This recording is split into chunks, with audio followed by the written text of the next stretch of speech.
Hello दोस्तों, आज हम एक ऐसी मूवी को एक्सप्लेन करने जा रहे हैं जो बहुत ही डरावनी है। इस मूवी का नाम है वैन हेल्सिंग। मूवी की शुरुआत में हम एक साइंसदान को देखते हैं जो एक मॉन्स्टर को बना रहा था। जब साइंसदान उस मॉन्स्टर को बना लेता है तो ड्रैकुला साइंसदान को मार देता है। इस पर उस मॉन्स्टर को गुस्सा आ जाता है और वो ड्रैकुला के ऊपर अटैक कर देता है। फिर वो मॉन्स्टर अपने क्रिएटर को लेकर एक विंड मिल में चला जाता है। कुछ लोग उसको मॉन्स्टर समझकर उस मिल में आग लगा देते हैं। ड्रैकुला अपनी तीनों पत्नियों के साथ वहां आता है और वो समझ जाता है कि उसका प्लान दोबारा से फेल हो चुका है। इसके एक साल बाद हम एक मॉन्स्टर हंटर वैन हेल्सिंग को देखते हैं जो एक खूनी मॉन्स्टर को ढूंढ रहा होता है। इसी दौरान इसके सामने वो जायंट मॉन्स्टर आ जाता है जिसका नाम है डॉक्टर जैकल। वैन हेल्सिंग इसको जिंदा पकड़ना चाहता है तो ये मॉन्स्टर इसके ऊपर अटैक कर देता है। वो मॉन्स्टर इसको बेल के नीचे बंद कर देता है और जब मॉन्स्टर बेल को उठाता है तो नीचे उसको एक होल मिलता है। वैन हेल्सिंग वहां से नहीं गया होता, वो घंटी के अंदर छुपा होता है। मौका मिलते ही वो उस मॉन्स्टर का हाथ काट देता है। मौका मिलते ही वो मॉन्स्टर वैन हेल्सिंग को पकड़कर नीचे फेंक देता है। वैन हेल्सिंग उसे ही पकड़कर नीचे गिराकर उसे मार देता है। इसके बाद वैन हेल्सिंग चर्च में आता है। इसके बाद वैन हेल्सिंग को एक नया मिशन दिया जाता है जो एक ड्रैकुला का था। उसे मारने के लिए वैन हेल्सिंग को एना और उसके भाई की मदद करनी होगी। पॉप वैन हेल्सिंग को एक मैप का टुकड़ा देता है। कार्ल वैन हेल्सिंग को शानदार हथियार दिखाता है। वैन हेल्सिंग कार्ल को भी अपने साथ ले जाने के लिए कहता है। दूसरी तरफ एना और एना का भाई वेयरवुल्फ को पकड़ने के लिए एक जाल बिछाते हैं और इनका जाल कामयाब भी हो जाता है। ये वेयरवुल्फ को पकड़ने में कामयाब हो जाते हैं तो इसी दौरान वेल्कन की गन गिर जाती है जिसके अंदर चांदी की बुलेट थी। इतने में वेयरवुल्फ आजाद हो जाता है और एना के पीछे लग जाता है। वेयरवुल्फ एना को मारने ही वाला होता है तो इसी दौरान इसका भाई आकर इसे बचा लेता है और वो वेयरवुल्फ को मार देता है और वेयरवुल्फ वैन को काट लेता है। जैसा कि हम जानते हैं कि वेयरवुल्फ जिसको भी काट लेता है वो भी वेयरवुल्फ बन जाता है। लंबे सफर के बाद वैन हेल्सिंग भी ट्रांसिया में आ जाता है। यहाँ के लोग इन्हें देखकर खुश नहीं थे। इनके पीछे एना भी आ चुकी थी। वैन हेल्सिंग इसे कहता है कि मैं तुम्हारी मदद करने के लिए आया हूँ वैम्पायर से लड़ने के लिए। एना इसको मना कर देती है तो इसी दौरान ड्रैकुला की तीनों वाइफ यहाँ पर अटैक कर देती हैं। वैन हेल्सिंग इनको एरो से शूट करता है लेकिन इसका कोई भी असर इन पर नहीं होता। इनमें से एक वैम्पायर एना को उठा ली जाती है तो वैन हेल्सिंग उसको बचा लेता है। कार्ल कहता है कि इन्हें मारने के लिए चर्च का पानी इस्तेमाल करो। वैन हेल्सिंग अपने एरो उसमें डुबाकर एक वैम्पायर के ऊपर अटैक कर देता है जिसकी वजह से वो मरने लग जाती है। दूसरी वैम्पायर को अपनी बहन की मौत का खबर हो जाती है और वो डर कर वहां से भाग जाती हैं। ड्रैकुला के ऊपर इतना ज्यादा असर नहीं पड़ता। एना को रात को यहाँ किसी के आने की आहट सुनाई देती है। एना जब उसे चेक करने जाती है तो वहाँ पर एक वेयरवुल्फ होता है। चांद बादलों में छुप जाता है तो दोबारा से वेयरवुल्फ इंसान में तब्दील हो जाता है। वो एना को ड्रैकुला के सीक्रेट प्लान के बारे में बताने की कोशिश करता है। तभी चांद दोबारा से निकल आता है और वो वेयरवुल्फ में दोबारा से तब्दील हो जाता है। तभी वहां पर वैन हेल्सिंग आ जाता है तो ये वेयरवुल्फ खिड़की से बाहर कूद जाता है। वैन हेल्सिंग उसे शूट करता है तो एना उसे बचा लेती है।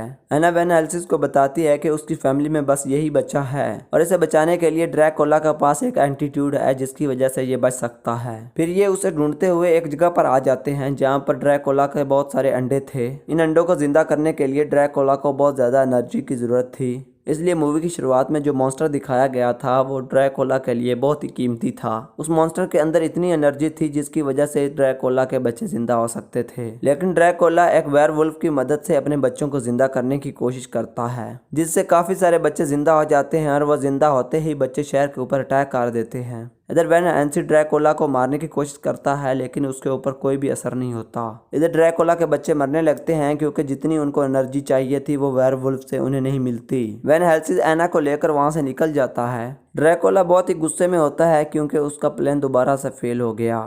ड्रैकुला वेयरवुल्फ को इनको मारने को कहता है। इधर ये दोनों उसी विंड मिल में आ जाते हैं जहाँ पर वो मॉन्स्टर गिरा था। वो मॉन्स्टर वैन हेल्सिंग से कहता है कि मुझे मार दो, अगर मैं ड्रैकुला के हाथ में लग गया तो वो अपने बच्चों को जिंदा कर लेगा। वैन हेल्सिंग को पता चल जाता है कि ये बहुत ही अच्छा एक मॉन्स्टर है। इसी दौरान वेयरवुल्फ भी इनको देख लेता है कि ये मॉन्स्टर अभी तक जिंदा है। वैन हेल्सिंग कहता है कि इसे मैं अपने देश में ले जाऊंगा जहाँ पर ड्रैकुला इसका इस्तेमाल नहीं कर सकेगा। वैन हेल्सिंग उसे अपने देश में ले जा रहा होता है तो इसी दौरान रास्ते में ड्रैकुला की पत्नी उसके ऊपर अटैक कर देती है। वैन हेल्सिंग खुद को तो छुड़ा लेता है लेकिन पुल टूटा हुआ होता है। घोड़े तो जंप कर जाते हैं और बग्गी नीचे गिर जाती है। ड्रैकुला की पत्नी उस मॉन्स्टर को बचाने के लिए उस बग्गी को पकड़ने जाती है तो वो उस जाल में फंस जाती है। वैन हेल्सिंग ने उस बग्गी के अंदर बॉम्ब लगाया होता है जिसकी वजह से ड्रैकुला की दूसरी पत्नी भी मारी जाती है। दूसरी तरफ एना उस मॉन्स्टर को ले जा रही होती है तो इसी दौरान वैन हेल्सिंग भी वहां पर आ जाता है। इस दौरान वैन वुल्फ भी इनके ऊपर अटैक कर देता है। वैन हेल्सिंग इस वेयरवुल्फ को भी शूट कर देता है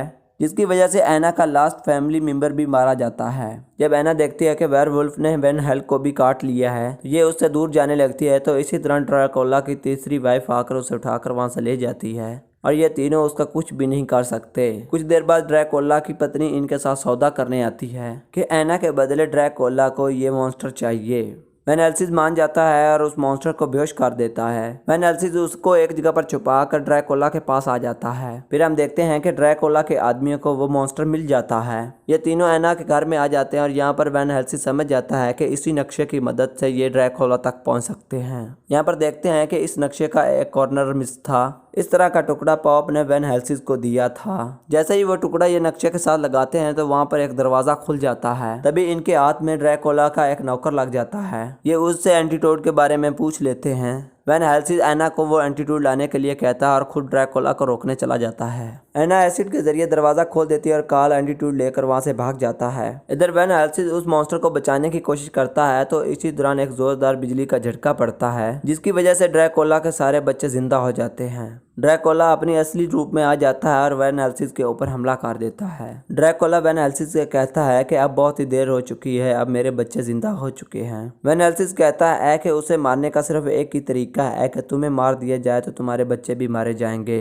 तभी घड़ी के ऊपर 12 बज जाते हैं तो वैन हेल्सिंग वेयरवुल्फ में तब्दील हो जाता है। ड्रैकुला भी अपने असली रूप में आ जाता है और ये दोनों आपस में लड़ने लगते हैं। वैन हेल्सिंग ड्रैकुला के ऊपर भारी पड़ जाता है। फिर से चांद निकल आता है तो वैन हेल्सिंग दोबारा तब्दील होकर ड्रैकुला के ऊपर अटैक कर देता है और उसे मार देता है। ड्रैकुला का मरते ही उसके बच्चे भी मरना शुरू हो जाते हैं। जब एना वैन हेल्सिंग को वेयरवुल्फ में देखती है तो वो उसे एंटीडोट लगाने की कोशिश करती है। तभी हम देखते हैं कि एना उसको एंटीडोट लगाने में कामयाब हो चुकी थी और इसकी कीमत उसने अपनी जान देकर चुकाई। जिससे एना प्यार करती थी उसी के हाथों से वो मारी गई। ये देखकर वैन हेल्सिंग बहुत ही रोता है। ये मूवी जितनी ही अच्छी है एंड पर आकर हमें बहुत ही उदास कर देती है।